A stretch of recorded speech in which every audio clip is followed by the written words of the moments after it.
A Ernst Young, uma das principais empresas de consultoria do mundo, fez uma análise, um estudo detalhado sobre as finanças de 20 dos principais clubes do futebol brasileiro, com base nos demonstrativos financeiros dessas agremiações, e apresenta uma série de detalhes interessantes.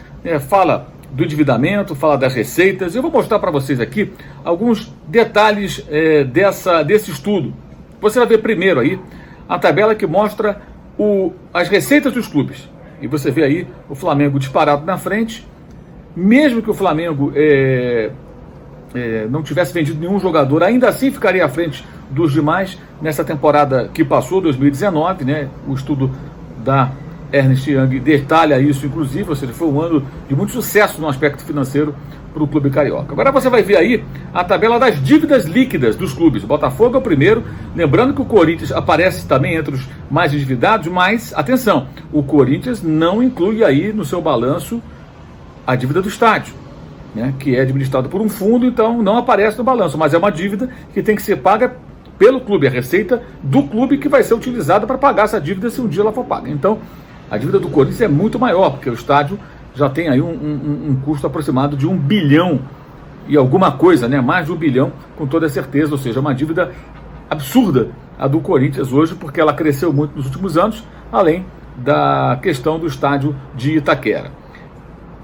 E aí vem uma relação que é muito importante. Essa lista agora é muito importante, porque ela mostra para você a relação entre dívida e receita. E aí você vai observar, esse ponto é muito importante, que o Sport é o clube, o Sport voltando agora à primeira divisão em 2020, que tem a maior desproporção entre aquilo que ele arrecada e aquilo que ele deve. Ou seja, ele deve 4,53 vezes mais do que arrecada, seguido do Botafogo com 4,29. Mas é importante frisar que o Botafogo já jogava a Série A no ano passado, o Sport não jogava a Série B.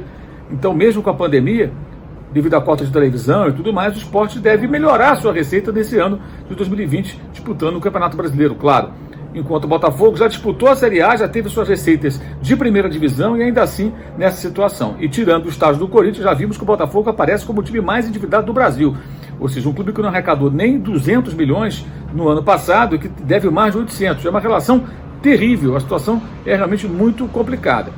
Você vai observar também aí que aparecem como os melhores nesse desempenho o Ceará e o Fortaleza, o que é muito interessante porque os dois lutaram contra o rebaixamento, evitaram a queda, né? O Goiás também é bem colocado, né?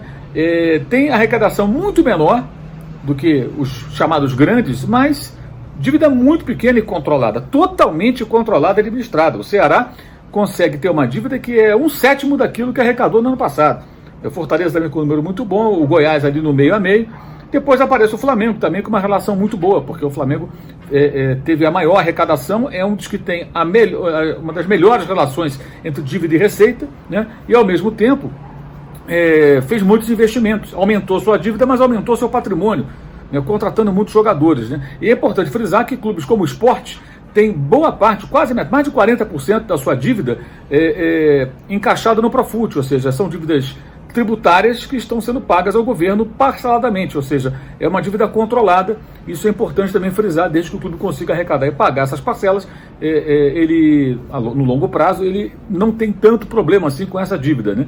Então são pontos importantes, o estudo é muito detalhado, eu até escrevo sobre isso na minha coluna da Gazeta do Povo desse domingo, para detalhar um pouco mais. O link eu ponho aqui embaixo na descrição do vídeo, para que vocês possam entender um pouco mais aí dessa situação. A grande questão é essa, o problema não é o clube dever. Dívida todo mundo pode ter. O problema é quando você deve algo e esse valor, esse montante, ele é muito superior àquilo que você arrecada. Mais ou menos o seguinte, imagine que você seja uma pessoa que ganhe por ano alguma coisa em torno aí de 25 mil reais e você tem uma dívida de 50 mil. Como é que você paga? No caso do Botafogo, ela é 4 vezes, né, aproximadamente, mais de 4 vezes aquilo que o clube arrecadou. Seria um cara ganhando 20 mil por ano e devendo, sei lá, 80 mil reais. Porque você tem suas despesas, né? Você não vai usar seu dinheiro só para pagar dívidas, você tem que pagar suas contas. Então, é uma relação muito complicada, né? É importante entender sempre isso. Olhar a tabela das dívidas é importante. mas é também importante e fundamental cruzar com a das receitas. Aí você tem a noção de cada um. É a chamada capacidade de endividamento, né? Você pode, por exemplo, ter um salário X e você pode fazer uma dívida para comprar um apartamento, uma casa, um automóvel, que você está adquirindo um patrimônio. Se aquilo está dentro do seu fluxo de caixa, se você consegue pagar aquilo ali sem passar por nenhum sufoco, nenhum perrengue, ficar atrasado com seus compromissos fixos, ok, você se endividou dentro daquilo que você tem condições de pagar. Esse é o ponto que vale para qualquer cidadão, vale para as empresas e vale para os clubes. Ah, mas por que o clube não apaga a dívida, não acaba com a dívida? Muitas vezes as empresas e os clubes de futebol, eles não querem acabar com a dívida, eles querem administrá-las. Por quê? O endividamento pode significar investimentos. No caso do futebol, se um clube como o Palmeiras, como o Flamengo, como o Grêmio, que são clubes grandes e com receitas elevadas e bem equacionadas, se eles fazem investimentos em contratações e essas contratações representam o time mais forte, resultados esportivos e aumento da receita, isso, mal comparando, é como se você tivesse uma empresa que investe em maquinários, ela se moderniza, né? Ela é uma indústria, digamos, ela se moderniza, ela melhora a sua produção, eleva as suas vendas e sua arrecadação em consequência, né, consegue produzir mais, consegue eventualmente exportar, enfim, fazer mais negócios. Ela contraiu uma dívida para comprar esses equipamentos, mas ela vai aumentar a sua receita. Se ela não contrai a dívida, ela pode até ficar para trás, ela pode não conseguir aumentar as receitas, ela pode perder espaço para a concorrência e ficando para trás. No caso do futebol, você não faz os investimentos, você paga a dívida toda, zerou, mas tem um time fraco, não ganha campeonato, não alavanca a sua receita, não consegue renda, sócio-torcedor, não consegue, de repente, melhores acordos comerciais, porque o seu time não tem muito destaque. Então é importante entender isso.